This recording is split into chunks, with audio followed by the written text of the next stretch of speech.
यहाँ पे आनंद कौन है? वो रहा।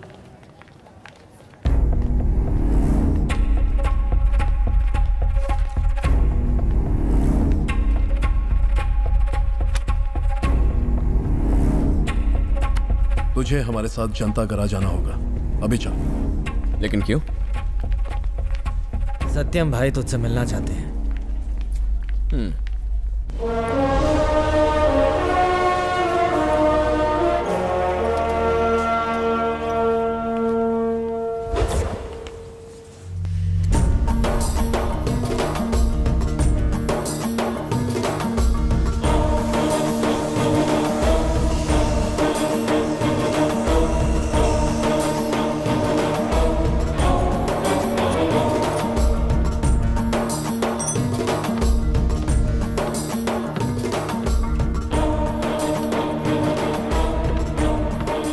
आनंद। सत्यम, बैठो।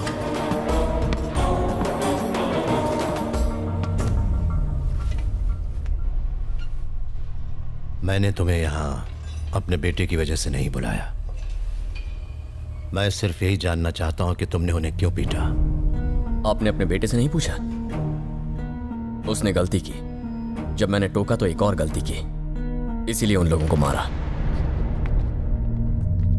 मैंने आपके बारे में काफी सुना है, सिर्फ अच्छी बातें, पर आपके बेटे में 1% अच्छाई नहीं है।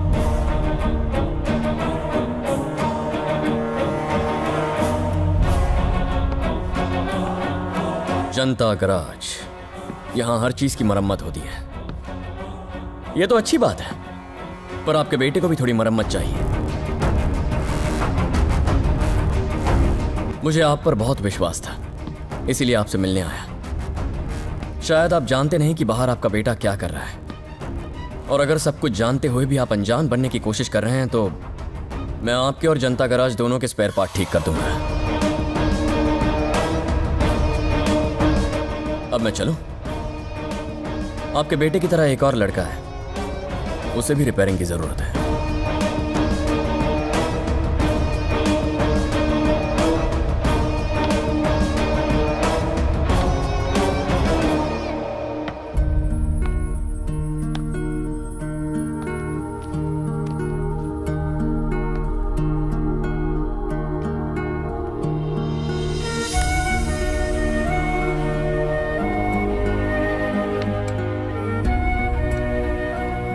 यहां से आपकी एक अच्छी छवि लेकर जा रहा हूं, क्योंकि आपने इस पेड़ को संभाल के रखा है। यह सिखाता है कि भले ही आपकी शाखाएं कट जाएं, आपको ऐसे ही मजबूत खड़े रहना चाहिए।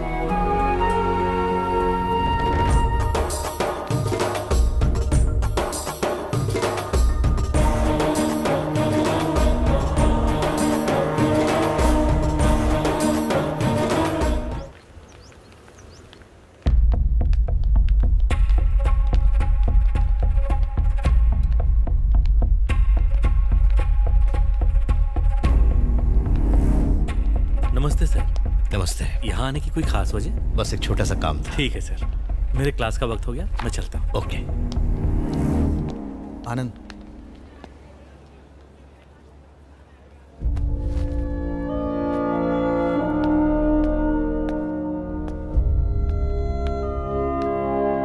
कुछ मदद मांगने आया हूं। हमसे किसी इंसान की तकलीफ सहन नहीं होती, पर तुम तो एक पेड़ या पौधे तक की जान से ज्यादा परवाह करते हो। तुम्हारा दिल बहुत नेक है। मेरी उम्र तो बीत गई। मुश्किल में पड़े लोग मेरे पास मदद मांगने आते थे, पर आजकल कोई नहीं आता, ताकि मुझे परेशानी ना हो। मेरा दिल तो आम लोगों के लिए धड़कता है, इसलिए उनका दर्द मुझे अपना लगता है। और जानते हो, तुम्हारी उम्र में मैं बिल्कुल तुम्हारी तरह ही था। मुझे यकीन है कि तुम जनता गैराज की जिम्मेदारी निभाओगे। मैं अपने और तकलीफ में पड़े उन सारे लोगों की तरफ से तुमसे दिल से गुजारिश करता हूं, क्या तुम जनता गैराज की जिम्मेदारी अपने कंधों पर लोगे? इतना बता दूं कि हमारे पास समय ज्यादा नहीं है। जनता गैराज को अब अपने नए मसीहा का इंतजार रहेगा।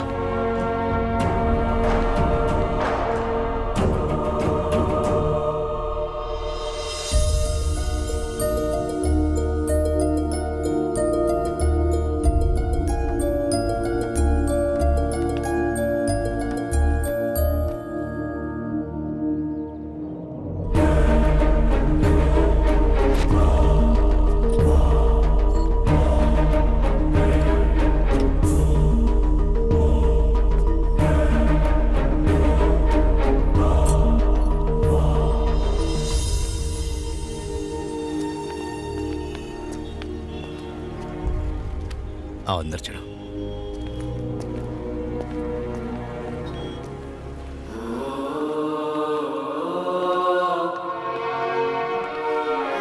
पद्मा, पद्मा।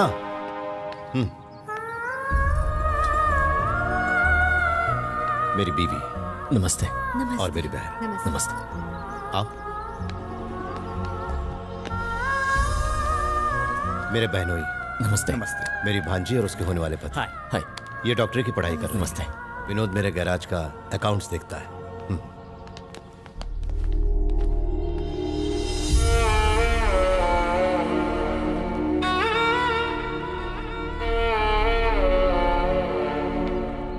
मेरा छोटा भाई और उसकी बीवी, इन दोनों को मेरे एक दुश्मन ने बेरहमी से मरवा दिया था।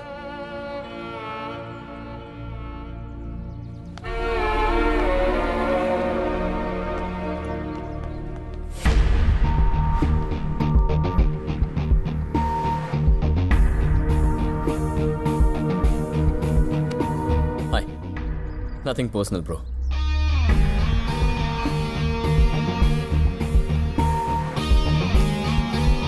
रघु, मेरी बहू। नमस्ते। हाय। मुझे कहीं जाना है, got to rush. Bye honey. Bye.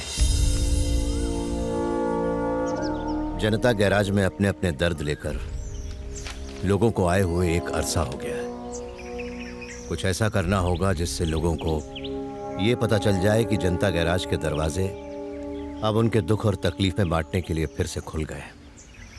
अंत से ही शुरुआत करेंगे।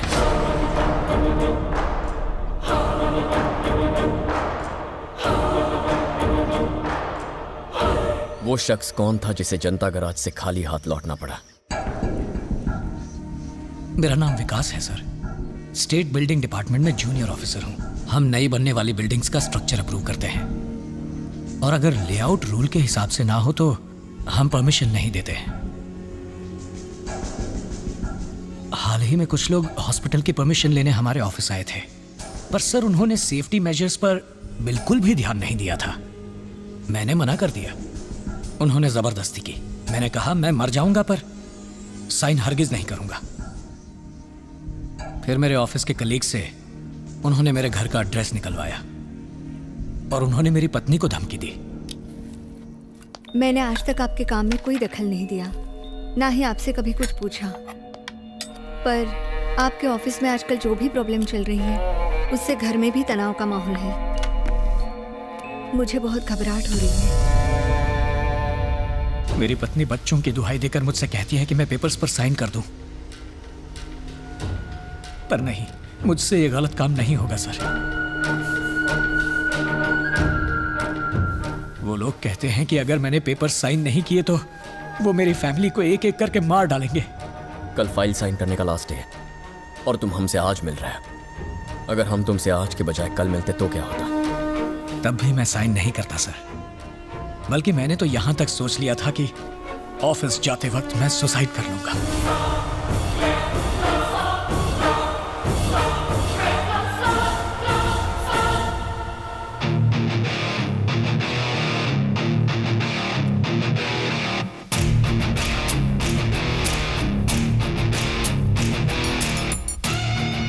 अब ये तुम्हारे अकेले की लड़ाई नहीं है, ये जनता गैराज की लड़ाई है।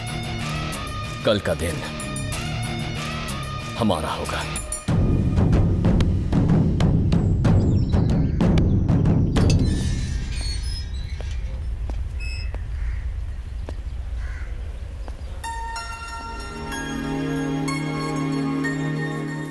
पापा मैं बताऊं कल स्कूल में क्या हुआ?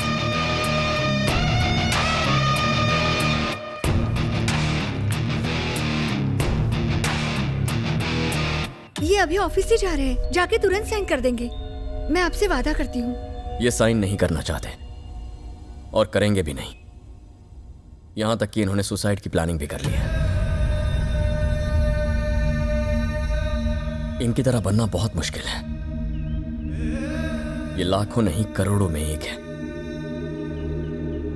मैंने यहां आपके बगीचे में एक पौधा देखा, बहुत खूबसूरत था। आपने उसका बहुत अच्छा ख्याल रखा है। ये उस पौधे की तरह निर्मल और सच्चे हैं। इनकी ताकत बनी है, कमजोरी नहीं।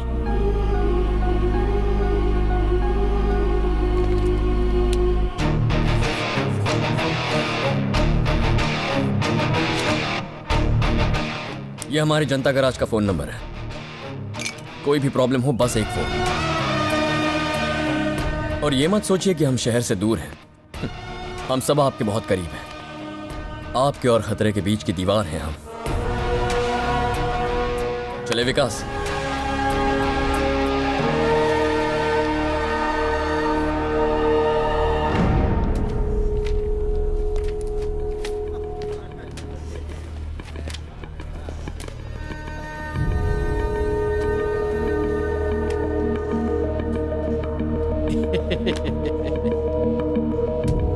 अरे वाह वाह, देखो हमारे ऑफिस का सुपरस्टार आ गया। देखा क्या रमेश, आज तो ऑफिस में बैठ के लाइव सुपरहिट मूवी देखने को मिलेगी। एकदम धमाल। उस मूवी का नाम होगा देगा विकास ऑटोग्राफ, वरना बेचारा खल्लास।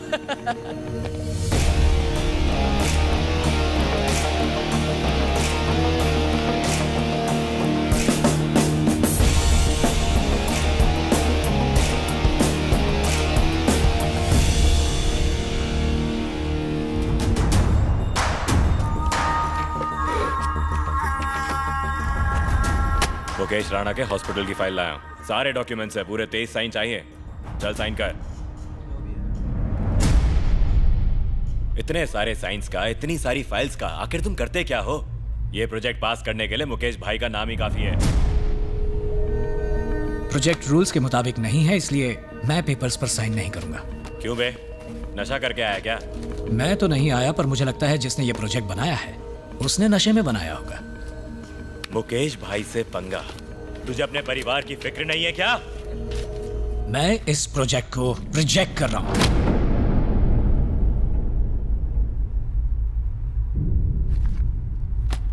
बहुत चर्बी है तुझमें। तुझे यहीं तेरे ऑफिस में जिंदा गाड़ने के लिए मेरे आदमी बाहर खड़े हुए, समझा? तू सीधे तरीके से साइन करता है या फिर मैं उन्हें अंदर बुलाऊं? वो आएंगे 2 पैरों पर जाएंगे 4 कंधों पर। लेकिन बस 2 मिनट रुक जा, मुझे जरा इन लोगों से बात करनी है। तब तक तू उन्हें बुला ले। इस गवर्नमेंट ऑफिस में जितने भी लोग काम करते हैं वो अपने घर वालों से ज्यादा वक्त इस ऑफिस में एक दूसरे के साथ बिताते हैं। ये भी तो एक परिवार की तरह ही है ना। और अगर परिवार के किसी भी सदस्य को कोई भी प्रॉब्लम हो तो सारा परिवार साथ खड़ा होता है। अगर मुसीबत के वक्त परिवार वाले एक दूसरे का साथ छोड़ दें तो वो परिवार नहीं होता। सचिन फैन? हाँ। मुझे याद है जब टीम कमजोर पड़ती थी तो सचिन के कंधों पर पूरा भार आ जाता था। हाँ। आपका ऑफिस भी कुछ टीम इंडिया की तरह ही है। लोगों ने जैसे ठान रखी है कि यहां कोई तरीके से काम नहीं करने वाला है। बट डोंट वरी, आपके बीच भी एक सचिन है। इसे बस थोड़ा सा सपोर्ट दो और अपने उसूलों पर काम करने दो। ये भी आपकी टीम को जिताएगा।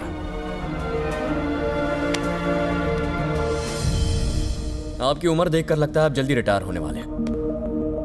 मतलब बच्चों के लिए अच्छा खासा पैसा कमा कर रखा होगा आपने। अगर बच्चे काबिल हो ना तो बाप की कमाई में इंटरेस्ट नहीं दिखाते, और अगर नालायक हो तो जितना भी कमाओ कम पड़ता है।